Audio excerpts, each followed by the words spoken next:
Buenas tardes a todos, gracias por venir a la charla. Bueno, en noviembre del año pasado, en noviembre del 2016, Scotiabank Uruguay adquirió la operación del banco, del Discount Bank, y inició un proceso de fusión entre ambos bancos. Derivado de ese proceso de fusión, se generó un proyecto de migración de datos, proyecto que fue realizado por el área de sistemas del banco, del cual nosotros somos integrantes de ese equipo. El objetivo de esta charla básicamente es contarles sobre ese proyecto, los principales desafíos que estuvimos trabajando, las cosas más interesantes que nos pasaron, con el objetivo que quede alguna cosa para adoptar en algún proyecto similar que tengan que abordar. Hace unos años, cuando uno encaraba un proyecto de migración de datos de un banco a otro, que, como ustedes saben, es un proyecto de alto riesgo y gran complejidad, por lo que implica mover toda la información de una entidad como un banco, que es bastante heterogénea y diversa. Y bueno, cuando uno empezaba un proyecto así hace unos años, para de alguna manera simplificar lo que podría ser una medida del éxito, lo podía transmitir a través de tres elementos. Lo primero es que la migración de datos fuera correcta, en el sentido de que las cuentas de los clientes se migraran correctamente, o sea, que la plata terminara en cada cuenta en forma adecuada, y que el primer día de operación se pudiera operar sobre esas cuentas sin ningún tipo de problema. Un segundo elemento, también vinculado a la migración de datos, es que de alguna manera el balance le cuadrara al contador. Eso siempre, los contadores siempre en un proceso de esto, imagínense lo nerviosos que se ponen, donde yo traslado toda una cartera de un banco a otro, y hacer cuadrar las cuentas y ver dónde también quedó la plata a nivel global es un punto muy importante. Y el tercer aspecto, también bastante crítico, era que el banco abriera en fecha. Es decir, normalmente hace unos años el proceso de migración empezaba el viernes de tarde, cuando cerraban los dos bancos.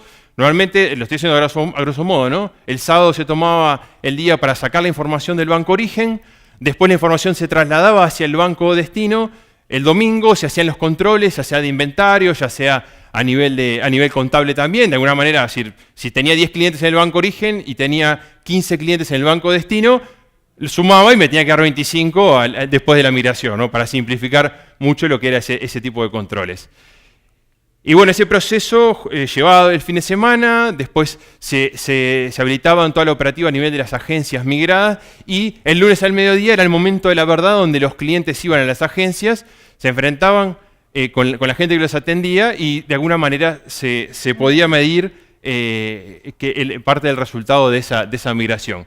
O sea, resumiendo, es que la plata del cliente estuviera donde tenía que estar, que a nivel global los números cerraran para el contador y que abriéramos en fecha, a partir de esa migración del fin de semana. Eso es lo que, para ser muy resumido, determinaba el éxito del proceso de migración de datos. Evidentemente, un proceso de esto, además de la migración, tiene otros aspectos mucho más importantes, de TI y fuera de TI. A nivel de TI también es muy crítico todo el tema de infraestructura, dejar operativo toda la red, todas las interconexiones a nivel de sistemas, y bueno, a nivel más macro de la organización, gestionar todo el cambio cultural, a nivel de la fusión de personas, que es parte de los puntos críticos de un proyecto como este, y bueno, dejar todo de alguna manera preparado para que el nuevo banco, digamos, operara de la mejor manera. Ahora bien, hoy el contexto es bastante diferente. Nosotros hace unos años que hemos trabajado en varios proyectos de este tipo de migración, ¿está bien? Y uno de los aspectos que nos encontramos diferente en esta migración, que terminó como les decía, empezó en noviembre y terminó el 1 de mayo, hicimos la migración del 2016. Un aspecto bastante diferencial es el impacto que tenemos hoy de la llamada digitalización en las compañías, ¿no? Específicamente en los bancos. Hoy los clientes, en contraposición con lo que era antes, que básicamente iba a la sucursal y alguien lo atendía, hoy hay una heterogeneidad de canales por los cuales opera, desde plataformas de internet como home banking, aplicaciones de celulares para pagos móviles, los ATM, la red de cobranza, los que son cajeros automáticos, y una serie de actores que juegan en una migración. Piensen ustedes nomás de cuántas compañías que consumen servicios, de qué otras compañías, a diferencia del banco, usan más sistemas en forma directa. Si ustedes lo piensan, son usuarios de todos estos sistemas, de un cajero automático, de una aplicación de home banking, y de alguna manera llegan a ser usuarios de todas esas plataformas. y eso impone en un proceso de este tipo de migración una impronta muy importante, porque cuando antes de alguna manera el proceso quedaba un poco más oculto en lo que era dentro de la casa de la agencia y me daba la posibilidad de que con herramientas operativas o con la habilidad del funcionario que alguien iba y decía, che, vengo a ver si tengo la plata en la cuenta, decía, bueno, déjame ver, y si había algún tema de issue lo podía resolver, hoy queda automáticamente expuesto a esa información hacia el cliente. Y el segundo impacto es que al estar esto funcionando 7x24 en forma permanente, aquella idea de que yo tenía un fin de semana para migrar desapareció. O sea, ahora el minimizar esa ventana para dejar los canales operativos en forma rápida es un aspecto absolutamente crítico del proyecto y que los cuales se ponen muchísimas horas de trabajo y hay un riesgo muy alto en ese momento. Uno de los factores muy importantes es que en el esquema anterior, es decir, que yo les decía, bueno, yo cuento clientes de este lado, clientes de este lado, hago la fusión y después veo si me da la cuenta. Para eso es fundamental tener una foto estática de ambos lados. Y si yo tenía los sistemas apagados el fin de semana, no pasa nada, porque yo contaba de este lado, contaba acá, hacía la suma, tranquilo, y tenía tiempo para poder ver cómo me fue en la migración sin todavía que tener impactar al cliente. Más aún, entre un escenario de un no-go, de que las cosas no funcionaran, yo tenía tranquilidad para hacer un rollback, digamos, ¿tá? Y poder el lunes, bueno, con la mala experiencia de no haber podido migrar, seguir que los bancos continuaran funcionando en paralelo. Con este escenario, donde yo tengo que correr para hacer la ventana muy acotada, ese punto se vuelve muy crítico. Para hablar, hay algunos ejemplos que son bastante obvios de lo que es el impacto en la digitalización a nivel de los bancos. Es decir, yo hoy opero en el banco a través de home banking, como les decía, en celular, hago un montón de transacciones. Queremos repasar un par de ejemplos rápidamente para ver ejemplos diferentes donde antes había otras alternativas y ahora no las tenemos. Esto que ven acá es lo que es la cámara compensadora de cheques de Uruguay, ¿tá? Del Banco Central. ¿Tá? Hasta hace muy poco tiempo, ¿cómo funcionaba esto? Cada banco iba con los cheques propios y de los demás bancos, se sentaban en esas mesitas y hacían la distribución de figuritas y cada banco se volvía con los cheques que los demás habían capturado en sus agencias. ¿Tá? Esto es un proceso que ocurría todas las noches. Si la migración esta hubiera ocurrido hace un par de años, seguramente el lunes después de la migración, el delegado de Scotiabank seguramente se hubiera parado arriba de alguna mesa de esa y hubiera gritado, che, hoy los cheques del discount también me los llevo yo. ¿Tá? Entonces, de alguna manera, agarraba los faquitos de los cheques del Scotia a los del discount y era transparente el tema de la fusión. Bueno, hace 2 años todo este proceso se digitalizó. No existe más esta forma de operar, sino que todo se hace a través de imágenes. O sea, los cheques hoy se escanean todas las imágenes y se hace intercambio a nivel de archivos de esa información y la compensación, que es lo que se hace acá, se hace a través de imágenes. ¿Tá? Este es un ejemplo que en realidad es interno, pero para mostrarle dónde si hace 2 años teníamos esta situación, operativamente o manualmente había una alternativa. Que hoy tuvimos que hacer desarrollos especiales para que, evidentemente, los cheques que el viernes salieron de un banco, el lunes entran en el siguiente. Otro aspecto muy importante que cambió es el impacto que hoy tenemos por la ley de inclusión bancaria. Ustedes saben que es decir, hay una gran apuesta a nivel del gobierno en lo que se llama la inclusión financiera, en estimular el uso de medios de pagos electrónicos.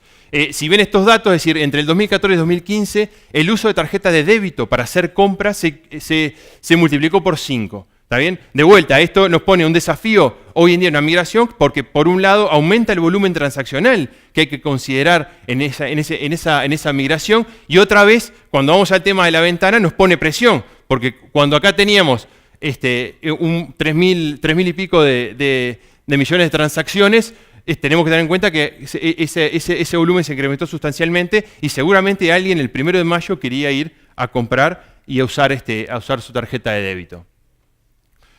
Un caso derivado también de la inclusión financiera, que nos parece interesante contar, también vinculado a este tema, el Tienda Inglesa, que es una cadena de supermercados muy importante de Uruguay, tiene un acuerdo muy fuerte con Scotia a nivel de partner, y hay una situación interesante, un proyecto interesante que se implementó hace un par de años, que fue un recambio de las tarjetas Club Card, seguramente alguno sea cliente de Tienda Inglesa acá y use la tarjeta Club Card. Hoy en día esa tarjeta Club Card, cuando uno va a la caja, supónganse que compran un libro en Tienda Inglesa y ustedes van a la cajera, cuando le dan el libro y le dan el billete para pagar el libro y además le dan la tarjeta Club Card, lo que está haciendo la cajera en ese momento es hacer un crédito por los 200 pesos en la cuenta que hay en Scotia vinculada a esta tarjeta y después hace un débito de esa operación. Todo eso se hace en línea, ¿está bien? La implementación de esta operativa implicó que se sumaron como clientes del banco 200 cajas conectadas en línea hacia el core de la institución. De vuelta, metiéndole bastante presión a la impronta operativa y mucha carga importante. Una anécdota vinculada a esto es que nosotros, el día de migración fue el 1 de mayo, ustedes saben, en Uruguay es uno de los días de más baja actividad y por eso también aprovechamos para hacer la migración en la madrugada, meter la ventana. Parte de las premisas que teníamos para ese día es que tienda inglesa estaba cerrado. ¿Tá? 2 semanas antes de la migración, las áreas comerciales del banco nos avisan de que tienda inglesa hizo un cambio y que definió abrir Atlántida y Punta del Este las sucursales el 1 de mayo. Imagínense la situación de nosotros, donde era un jugador que es muy importante, un volumen transaccional muy fuerte, que no lo contábamos en la figura, tuvimos que meterlo de repente y ver cómo nos jugaba en ese proceso.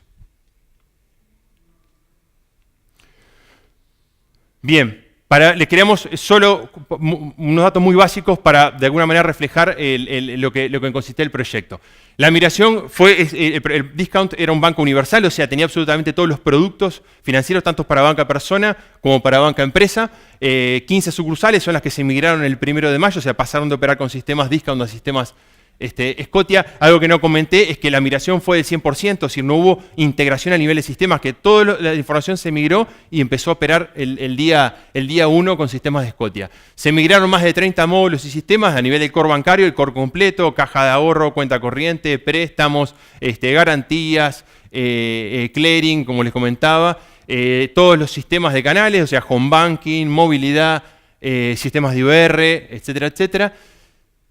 Trabajamos en el entorno de 70 personas, de todo el staff de TI del banco, trabajamos en el proyecto y con la colaboración de 10 proveedores, más de 10 proveedores. Utilizamos el entorno de las 15 tecnologías, desde diferentes bases de datos, SQL Server, Oracle, Java, GeneXus, diferentes tecnologías estuvieron partícipes en lo que fue todo el proyecto de migración. El plazo, lo que ya había comentado, de noviembre, empezamos el proyecto en noviembre de 2015 y salió en producción entre el fin de semana, entre el 30 y el 1 de mayo. De alguna manera les quería hacer una introducción de lo que fue el proyecto, transmitirles un poco, realmente era un proyecto de alta complejidad, en un plazo muy acotado, es decir, el plazo de 6 meses realmente fue muy exigente. Nosotros tampoco habíamos implementado un proyecto en tan poco tiempo, o sea, si bien el equipo de TI del banco es un equipo bastante experimentado, porque ustedes, como saben, Scotia era ex banco comercial, ex banco, o unión de diferentes bancos, o sea, hay una gimnasia bastante importante todo este proceso, que fue un conocimiento que se aprovechó muchísimo, pero de alguna manera sí el plazo jugó una variable importante. A ver, bueno, como decía Matías, sí, varias veces nos reunimos y nos preguntábamos, ¿no? La pregunta del inicio de la presentación, si en 6 meses podíamos. Y bueno, nos tuvimos que convencer porque si no, no íbamos a estar acá. ¿En qué basamos nosotros este proyecto? O sea, ¿qué consideramos nosotros que podemos transmitir y que nos gustaría que ustedes se lleven de esta presentación? Sin duda que podríamos hablar horas sobre montones de cosas que se hicieron, pero a nosotros nos gustaría hablar sobre todo sobre tres puntos que a nosotros nos parecieron más importantes. El primero de todo fue anclar el alcance, ¿no? Tener un alcance fijado. Para eso utilizamos la metodología ágil para el desarrollo, para el ciclo de desarrollo, presentándonos, reuniéndonos con los usuarios, participando el usuario desde principio a fin. Una de las cosas que nos surgió de estas primeras reuniones fue salir con más de 100 requerimientos para implementar.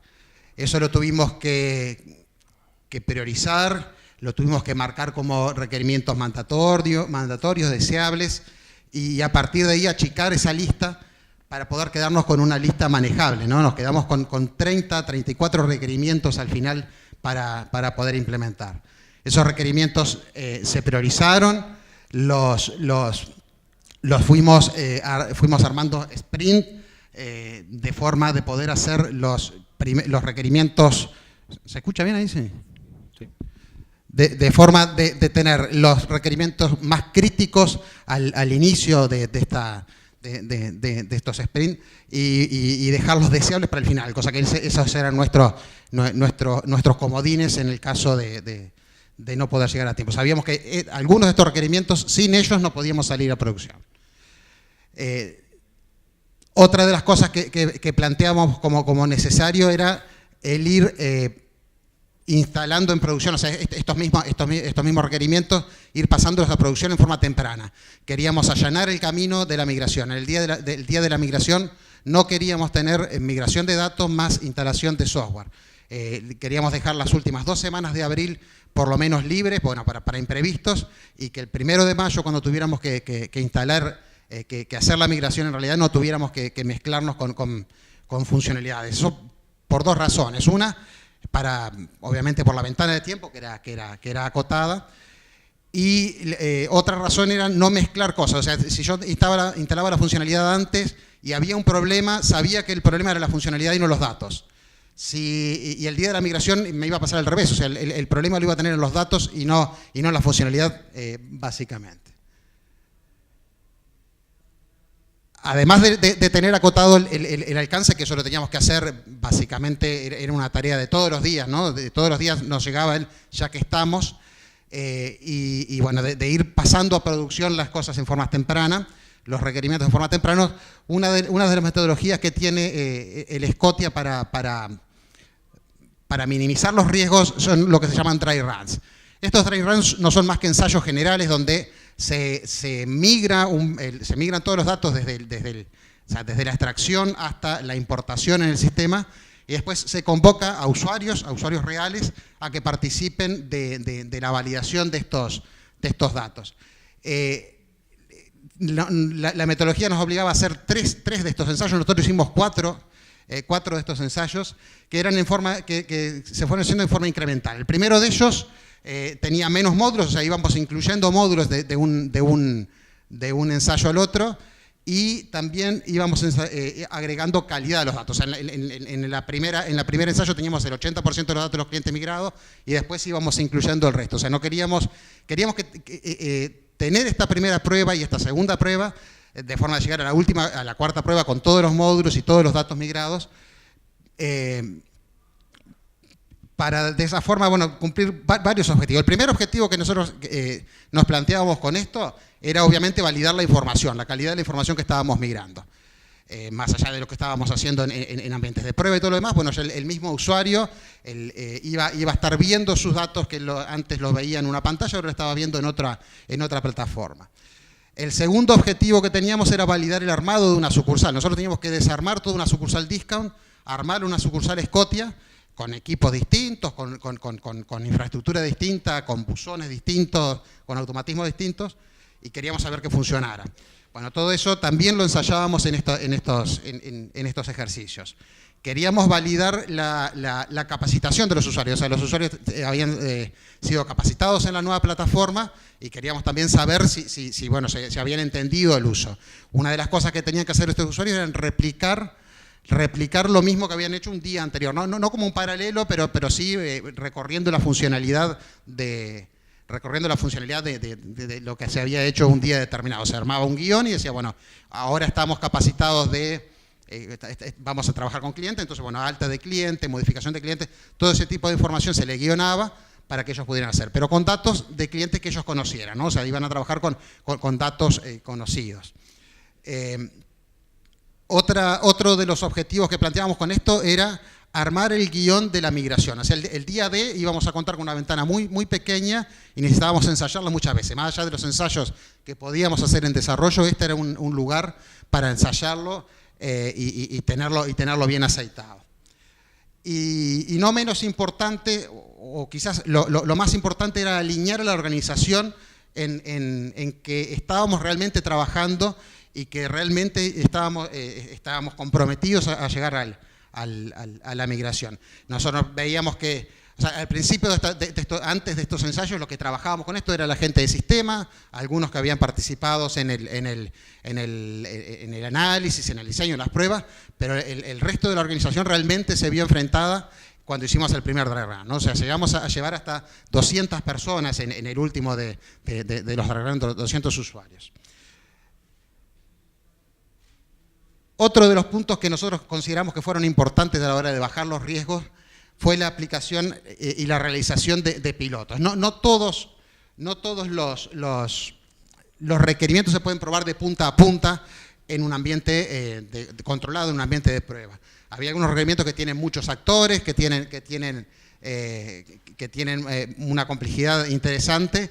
Y bueno, ahí, por ejemplo, nosotros empezábamos a procesar tarjetas de débito Mastercard Maestro. Nosotros solo usábamos las visas hasta ese momento, cuando teníamos que empezar a procesar con la Maestro. Si bien parecería que fuera lo mismo, pero son protocolos, tienen cambios en el protocolo de comunicación y bueno, y actuaban además actores nuevos, ¿no?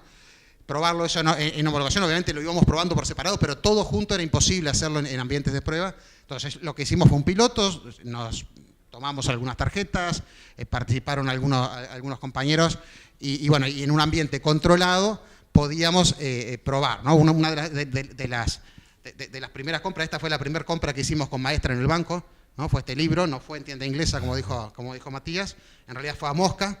Y bueno, y algunos compañeros también pasaron alguna vergüenza porque no pasó la tarjeta. Sí, el día que estaba pronto el protocolo y que habíamos apuntado las tarjetas Mastercard hacia el banco, hacia una cuenta de Scotia, fuimos acá con el caballero Mosca a comprar algo. Agarramos un libro, 200 pesos, llevamos la caja, pasamos, ¿qué pasó? Falló. Le dijimos a la cajera, me lo guardé, imagínense, ¿no? Tipo medio grande, 200 pesos, ¿me guardás el libro que no te lo puedo pagar? Salimos de vuelta a hablar con los diferentes actores, a corregirlo. Después en la tarde volvieron los dos caballeros y salieron felices y sonrientes con el libro. Hoy el libro está firmado por casi todos o varios integrantes del proyecto porque de alguna manera fue un aspecto muy importante. No queríamos que nos pasara con esta gente que también les teníamos que pagar los sueldos, no queríamos que tuvieran problemas. Sí, había alguna experiencia donde es real, donde un cliente frigorífico del banco tuvo alguna dificultad puntual para cobrar el sueldo el día a tal hora y se apersonaron en la sucursal bancario a reclamar algo y son gente que trabaja con cuchillos, ¿no? O sea, está. En definitiva, lo que queremos transmitir con esto es que hay puntos que tienen un riesgo fundamental y hay que abordarlos en forma casi obsesiva. Entonces, ahí trabajamos con antelación, simulamos una anécdota vinculada a esta primera compra de este libro, es decir, muy simple. Cuando en la noche vino el archivo de compras, al banco llegó en el mismo archivo compras de débito y de crédito.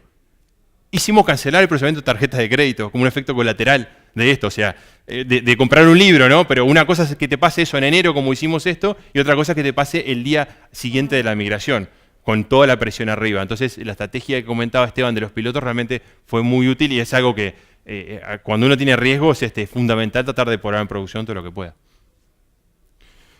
Bien, entonces, de alguna manera Esteban contaba decir, bueno, que fue muy importante manejar bien el alcance y tratar de reducirlo y ser bastante celoso de ese tema. A ver, es bastante desagradable porque incluso usuarios del discount, había funcionalidad que decían, che, la tengo, Scotia no lo tiene, vamos a hacerlo. Y es una tentación dar más servicio. Los Scotia también todos, esto hay que hacerlo porque si no lo tenemos se nos van los clientes. Entonces, y es natural que vean además una oportunidad de implementar cosas que realmente sean tan buenas. Lo que sí hay que poner en la balanza es implementar funcionalidades versus llegar a una migración con un tiempo muy acotado. Entonces, de alguna manera Esteban controló el alcance, siendo muy policía con ese tema. Después trató de minimizar el riesgo con la aplicación de pilotos y dry run.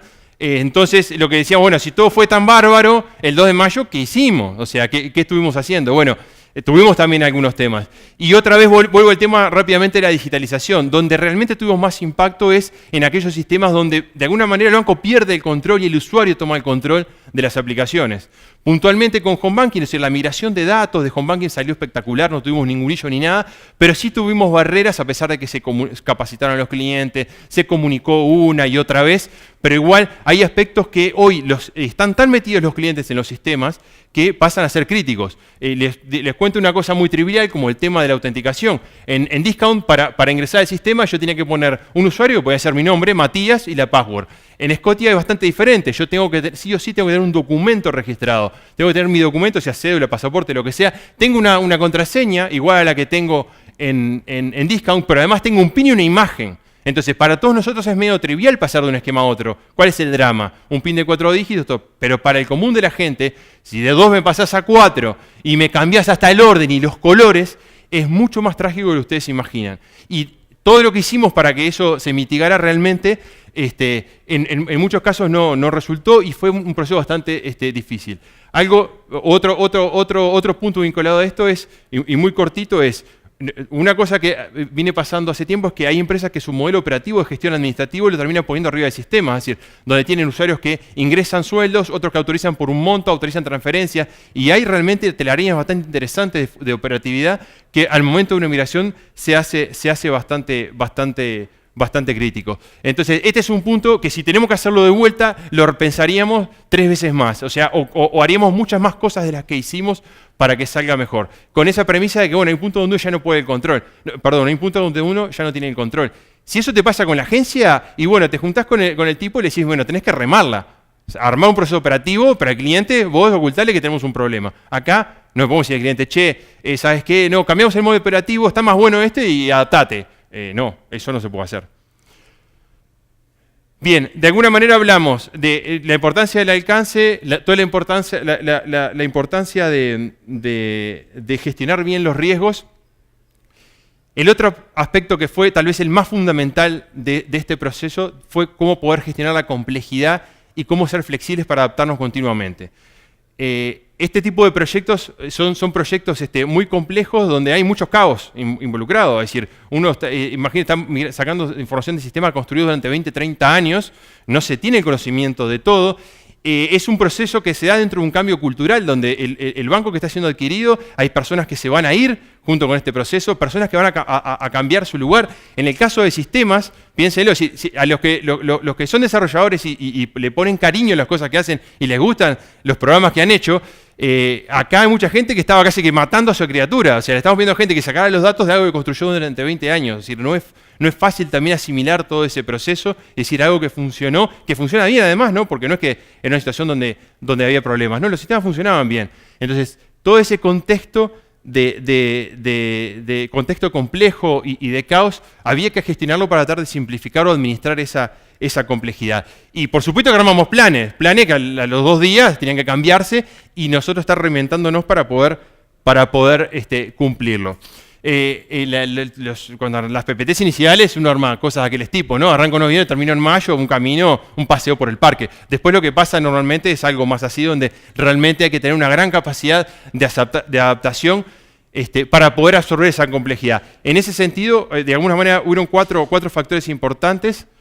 El primer factor creo que fue el poder manejar una estructura muy flexible. O sea, nosotros, un banco se imagina que es una estructura bastante jerárquica y organizada. Para hacer esto en 6 meses se quebró esa estructura. Entonces, el de desarrollo fue a relevar con el usuario, el de testing salió a planificar, el testeador también le tocó sentarse al lado de desarrolladores y realmente rompimos las estructuras y se generó una sinergia importante para poder gestionar de alguna manera esa complejidad. También tuvimos que convertirnos en polifuncionales, o sea, de vuelta, todo el mundo tenía que hacer un poco de todo porque en la medida que iba generándose esa variabilidad en el proyecto, había que adaptarse. Y el último punto capaz que es el más importante es que a nivel de todo el equipo se generó un ámbito de mucha confianza, a nivel del equipo y a nivel de toda la estructura. O sea, un proyecto donde hay una inversión de dinero muy importante y mucho riesgo, es decir, es el dinero y es el riesgo de la marca. Es decir, Scotiabank cuida muchísimo el valor de la marca. Entonces, un problema en cualquier país repercute en todo el grupo. Entonces, imagínense la cantidad de gente que había, desde lo que estábamos programando, hasta el último, atento a este proyecto. un montón de gente y estructura armada para garantizar que las cosas salieran bien. Es decir, nosotros nos permitieron todo el equipo gerencial del banco y llegando hasta Toronto, trabajar en un marco de mucha flexibilidad y mucha confianza. La confianza la tenés que ganártela y conservándola. ¿Cómo? Bueno, a medida que implementábamos requerimientos y poníamos en producción tempranamente, cuando dijimos, acá hay un libro, hay una compra con maestro, y no fue el 1 de mayo, fue el 15 de enero. Entonces, a la medida que fuimos dando resultados, generamos esa confianza y nos dejaron de alguna manera trabajar. Entonces, una organización que es de alguna manera estructurada, también se adaptó y nos permitió un marco muy flexible para poder trabajar. Eso es un camino que a ver, nosotros venimos de la industria de software, estamos hace relativamente poco tiempo trabajando en el banco, lo traemos más en la génesis, pero ese tipo de organizaciones que además hoy tienen competidores distintos, están aprendiendo a cambiar. Una muestra de eso, y solo para mostrarles, esto es una noticia de la semana pasada de recursos humanos del banco, ¿tá? Que no lo coordinamos para esta charla, pero para que se hagan una idea, si es un banco una institución que la semana pasada dijo no se puede usar más corbata. A nosotros hace rato que nos molesta andar con corbata, pero a ver, de vuelta es decir, es una organización que está cambiando y que en la medida que uno demuestra también resultados, se genera un clima de confianza que deja hacer proyectos como donde si uno lo traza con una metodología más tradicional, estructurada, con un alto componente de gestión, es más difícil llegar a cabo. Bueno, solo para resumir los puntos nada más, que hablamos con puntos claves, alcance, ya que estamos no va, o sea, acá hay que priorizar y ser muy celosos de ese tema. Riesgos, apúntenle obsesivamente a lo más riesgoso y cuanto antes se lo saquen de arriba y lo prueban en producción mejor. Lo otro, el impacto canal es todo lo que hagan, piensen que poco y hagan más. Recuerden, los clientes tomaron control de los sistemas, son de ellos, entonces todo lo que uno haga lo tiene que aumentar. Y por último, la adaptabilidad que hablábamos recién. Hay que reinventarse continuamente para poder sobrevivir a un proyecto de este tipo. Muchas gracias.